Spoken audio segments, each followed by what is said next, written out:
Today we're going to create this cute Mother's Day card with a paper cut effect. Are you ready? Let's go!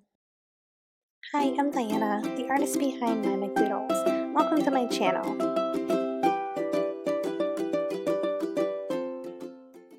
I'm working in a document that is the size of my screen. You can make your canvas any size you wish. I am working in an RGB color profile and 300 dots per inch on my resolution. Today, I'll be using free and paid supplies. The free supplies can be found over on my website. If you go to dianamcdermott.com/freebies, it'll take you to this page and you can go sign up for my Doodle Squad with the form here. You'll find lots of freebies here in the Doodle Squad library, and today I'll be using a few from here, one of which is the silk ribbon lettering brush. So you can just click it and then click down here, go to link, and it'll take you to MediaFire where you can download your free brush. If you don't have my Perfect Painter's brush set, you can use this free brush from my Doodle Squad library called Textured Brush and download it for a little bit of the artwork that we'll be doing today. Otherwise, I'll be using brushes from the Perfect Painter's brush set that's available in my Etsy shop. A website I really like to find royalty-free like textures and images is Pexels. I'll put a link in the description of this video, but you can go on here and type in like paper texture, really anything you wish, and there'll be tons of royalty-free images that you can download and use for your artwork or to make textures. I found a paper texture that was like crinkly on here, and you can just type in like crinkly paper texture and you'll find all kinds of different ones, so choose one you like. I happen to like this one, so I'm going to use that in my art today. And I needed a piece of newspaper, so I just looked up newspaper in here, or you could do old paper, or you could do book pages. With newspapers, I like to find like a sheet that doesn't have any like controversial kind of like news stories printed, and like I wouldn't want to use anything like that's like political or controversial. So just keep that in mind when you're looking through for images, if you're looking for newsprint. Also, things that are in other languages where I don't know what it says, I'm hesitant to use those because I don't know if it says something like offensive or controversial or whatever. So just keep that in mind when you're looking through. I'll have a link to the exact images that I used, so if you would like to check those out, you could go to the description of the video. So what I would like to do today is make like a newspaper bouquet holder and then have the flowers coming out. You can make different kinds of flowers in here. This is just a quick sketch, so it's just like super messy to get ideas on the paper. And then have some leaves that'll be fun to make out of like cut paper. And then we'll have a background that is like craft paper or brown paper so that you can paint on it and it shows up really well. And then the final layer will be some lettering. You can just write like Happy Mother's Day or Happy Birthday or whatever your message is. So the first thing that I want to do is to gather up my materials and insert them into my canvas. I've already saved them onto my iPad, and I'll go ahead and just like insert them into my Procreate canvas now so that I have them here easily accessible to work with.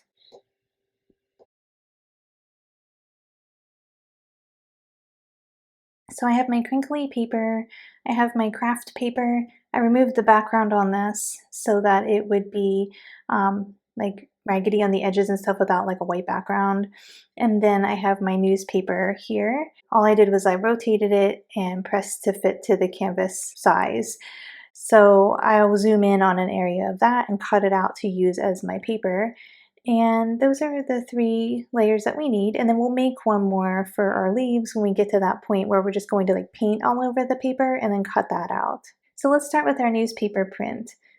So let's make this a good size. I'm going to move my little sketch here all the way to the top just so I can kind of see like how big to make things and stuff like that. And then I'll cut out a little bit of the newspaper. Now again, this looks fine, but I don't want to include like weird stuff or ugly stuff or like distracting. So I just really want like words.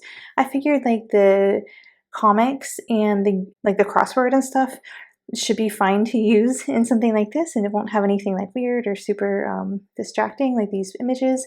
So I'm going to cut from that area. So what I'll do is just turn on my layer so I can see how big to make my bouquet wrap. And then I obviously don't want her hand in the picture, so I'll just move it around to get an area that I like. And just so you know that if you scooch this off of the edges of the canvas, it's going to crop it. But I don't really care because I don't need the woman in the picture. So I don't mind that it's going to crop and I'm going to lose that area. It's fine. And I also don't want this fold in it. I want it to look like it's like a sheet of newspaper that I cut out. And you could also just take a photo if you have a newspaper or like a vintage book or a page of a book or something that you really like. You could just take a photo and insert it into your canvas and do the same technique. I'm going to grab the select tool and make sure it's on freehand and then just cut out this shape here that's like a wonky triangle for like my bouquet holder. Once I have it selected, I'll go ahead and copy and paste from the newspaper. I don't want to cut and paste because then it's destroying the newspaper image and cutting that area out. So I just want to copy and paste it. And then I'll turn off my newspaper image and just have like my little cutout selection. So then I think that this would be cool if it had like a little bit of crinkle to it. So I'm going to use this crinkly paper. I want to keep this as my original. So I'm just going to scooch it down here with my original newspaper image and duplicate it. So I'll put it in the layer directly above the cutout newspaper and then press multiply and tap on it and push clipping mask, and then it will only crinkle up the layer that is directly above. And that might be a little much, so you can always just like adjust it a little bit. And you can also mess with the curves. So if you go up here to adjustments, which is the magic wand, and then curves, you can adjust the curves and the layers and stuff here, and you can add little nodes by tapping on the line and then kind of adjust like the look of it a little bit. So if you want more contrast or less or whatever, you can do that here. So I think that looks good. So I like the crinkly texture on there, but I also want to add a drop shadow. So I'll go to my cutout newspaper and then duplicate it and then go to the bottommost layer and alpha lock that by taking two fingers, swiping to the right, or choosing alpha lock from the menu. And then I want to fill it with black. So once it's alpha locked, I can push fill layer and then this whole thing will be black. Turn the alpha lock back off, and then I want to warp it a little. So I'll go up here to the select tool and then down here on this menu, choose warp. You can make an advanced mesh, so if you click there, you get more nodes to work with, and I kind of like that because it gives you more control over it.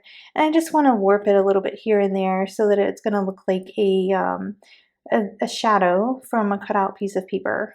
So I kind of like when it's warped, curved, rather than just taking it and selecting it and nudging the whole thing down. Then the shadow is like all uniform here, dropped down. I kind of like to warp it a little, and I think that makes it look kind of more realistic and interesting. And then I'll go ahead and go up here to the adjustments menu, which is the magic wand, push Gaussian blur, and just blur it out a little bit. So just a little goes a long way. That's 2%. I generally do 2 or 3% when I'm doing drop shadows, and that works well without it looking like obviously fake. And then you can take it down a little bit in the opacity by tapping on that layer and just moving this slider, adjusting the slider a little bit to the left. So I've got it about 70%, and I think that looks good. It might be easier to see if you have your background layer in. So I'm going to go ahead and put this like craft paper, cardboard paper in behind my artwork so I can see a little better what the drop shadows are going to look like on my final piece. I'm going to group these up to make it stay organized, and that'll be my newspaper like bouquet wrap is what I'm going to call mine. And then it's really easy to see that's what that layer is. So I want to make some green leaves, but I want it to look like it's been like painted. So I'll make a new layer, and then I'm going to fill the entire layer with a green color. And then I want to paint like a brighter green on that. So I'll grab my paintbrush here. You can use any paintbrush that you like. I'm going to use the one that's called Frayed Frank. It's from my Perfect Painters brush set, and just kind of like sweep that across the page and just make it like have these nice brush strokes and just look like kind of pretty. And then I like to siphon up a little color from my canvas here, that's an in-between type of color, and go over it again. And then maybe that dark color one more time, our original color, and just slightly go over the canvas. Okay, so I think that looks pretty. So that's going to be our paper that we're going to cut from. Now I want to turn my sketch back on here so I can see what I'm doing. And then I want to cut out some leaves. So what I'll do is grab my select tool again. It's still on freehand, and then just cut out some leafy shapes. Once it's selected, I'm going to copy and paste so that I don't destroy my original green painted sheet of paper, and just copy and paste different areas from this paper to get a whole bunch of leaves that I can work with. When you copy and paste, it's going to go up to your leaf, so you don't want to keep using the select tool and then trying to select an area from this layer because it'll most likely be blank. So just go down here, back to your original painted layer, and just keep cutting out leaves. Okay, so they might not all be in the areas that they're going to stay. We can move them around the page. I just wanted to cut up from different areas of the paper to get lots of different textures. You can also resize them and swivel them and stuff once you have them cut out. I want to put in my flowers next. I'm going to forget about these leaves right now because I would like to arrange them around my flowers at the end. I'm just going to group them up and then turn that entire folder off and get started on my flowers. The flowers I'm going to paint directly onto this like brown paper bag or cardboard or craft paper, whatever it is. And for that, I'll be using this brush that's called Mr. Know-It-All. If you don't have this one, then you can use the brush that's the textured brush from my Doodle Squad library, and that would work great too. So that's how the textured brush looks. And then I would like to try some with this one. And this brush works well for sketching, filling, details. It pretty much works well for everything. And it has just like a little bit of texture to it too. That makes it a little bit more interesting. And I like to use it for sometimes for the whole piece of art. Just makes it nice to be able to use one brush for the whole thing. So I'll do like 3 flowers, something like that, and just kind of like resize them as necessary, scoot them around, and then maybe a few like daisies and stuff up there. So let's grab like white, make the brush a little smaller.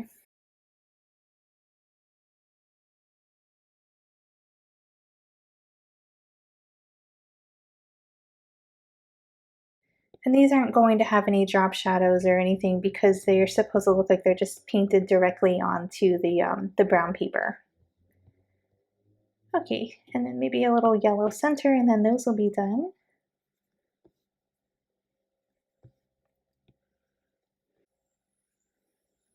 Give these ones like a red center.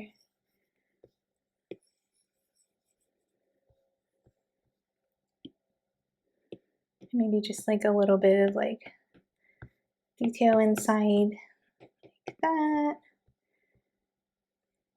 Okay, and then I'll go back and grab my dark green color again and make my stems. I'm going to make my stems in a layer below my flowers just so that it doesn't overlap and get messy, and then just make these strokes that go up out of the bouquet, and then you can always like scoot it down so it's behind the newspaper. And now let's put our leaves back in. So I'll turn on my group that has all those leaves and just kind of scoot them around the page to the areas that I think look nice. And it's a little easier to see now that I have my flowers drawn where I want my leaves to be. So when you rotate them or resize them, they will become a little bit like pixelated or blurry. So if you can cut them exactly the size and orientation and everything you need, it's better. But for something like this, it's not like a huge deal. So I'll just work on arranging these around the page. They're pretty good. Just some minor adjustments, and it's supposed to be kind of like fun and wonky and stuff. So It's pretty forgiving. And I like how this one's hanging over the edge so that it will have a shadow there and be more obvious. Okay, so I think that looks good. And then we'll add our drop shadow just the same way that we did our newspaper. So for each leaf, you can duplicate it, and then on the bottommost leaf, you can alpha lock it, fill it to black, fill layer to black, turn the alpha lock off so that when you use your Gaussian blur, it'll actually blur, and then warp it a little, so like something like that, and then I'll blur it out a little bit, about like 2-3% is good, and I'll do that for each leaf. So I have drop shadows for all of my leaves. And the other thing I would like to do is make it look like it's folded a little bit. So I'll go to the top layer and then grab my select tool. I want to select the side that's opposite of the drop shadow. So I'll just go through here and then select that side. And then go up here to the adjustments menu, hue, saturation, and brightness, and then just take the brightness down like a tiny bit just to make it slightly darker. Like I only reduced it by a very, very small amount. And then it makes it look more like it's like flat on the page, glued down, and then this side is lifted. And so this side, since it has the shadow, that's the side you know is bent up and would be catching the light. So I'll do that for each one. And it doesn't have to be exactly the same adjustment for each one or anything. You can kind of just eyeball it and see what looks good. Just keep track of which leaf you're on. Yep, okay. And then we'll go through the center here. And a little bit goes a long way with this kind of stuff. Like when you're doing like digital scrapbooking or things like that, then you want it to look realistic. A little bit goes a long way. Okay, that looks pretty cute. I am not sure if I like how this is painted over top of this leaf here. Maybe that leaf should be on top of the flower. Then again, maybe it doesn't really matter because the whole thing's supposed to be kind of like silly and wonky anyway. And you could flatten these down now if you're happy with them. You have like your shadows associated with the correct leaf and it makes things a little bit easier. So once you're happy with it, you can flatten it down. So I want to grab this leaf and bring it to the front and just see how that looks. Maybe something like that would be better so that this still looks like it's painted onto the craft paper. This one's also painted over top of there, but I feel like that one's not as obvious for some reason, but I guess we could always move that leaf too. So another quick way to grab a layer is just to hold on this eyedropper tool over here, then tap on the layer that you want to select, and then it'll be highlighted here. And you know you have the right layer selected. So let's scoot that in front of the flowers and then kind of adjust it so that you can still see the flowers, but then it's not underneath of our paint. Okay, I think I like that. So then the last step is to add in our lettering. Of course, you could do more and more detail in this. You could keep going as much as you wish. More detail in the flowers would really make them stand out. And you could do veins in the leaves and things like that. So I'm gonna go over here though and add in my Happy Mother's Day lettering. And for that, I'll be using the silk ribbon lettering brush, and that's in the Doodle Squad library. I'm gonna grab a really light color pink. As you press, this changes colors, so I would like to use something on like the lighter side. So I'll make a new layer for my lettering and then just kind of like freehand it in.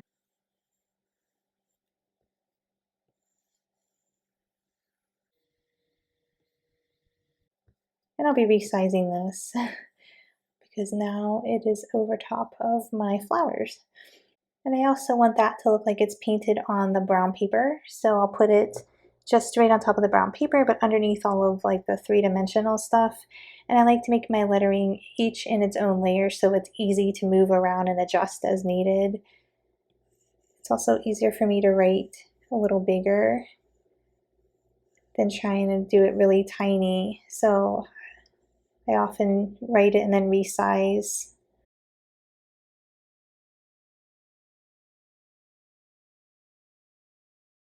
Okay.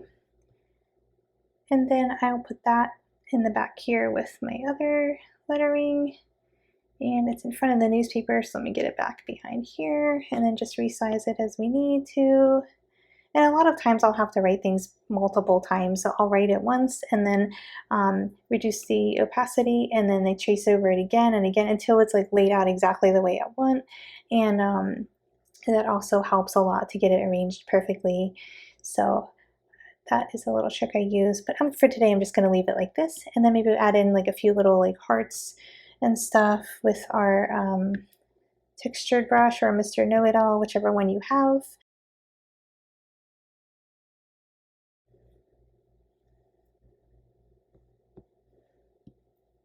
I feel like those could be really cute in white too. It would really stand out. I'll just add a little bit of like white accent marks here. And then maybe like a tiny bit of extra detail up here to these flowers, and then this will be done. So I think this came out pretty cute. This would be a really fun greeting to send to your mom on Mother's Day if you wanted to email it to her or send her a text with this image. You can really customize it to make it perfect for your mom. You can also make it say things like happy birthday or thinking of you and things like that to make like really cute little cards. I hope this was fun. I would love to see what you created. If you post your work on Instagram, you can tag me at MyMcDoodles so I can see your beautiful artwork. Don't forget to subscribe before you go so you don't miss the next fun tutorial. There's another video that you might enjoy. Thanks so much for watching. I'll see you next time.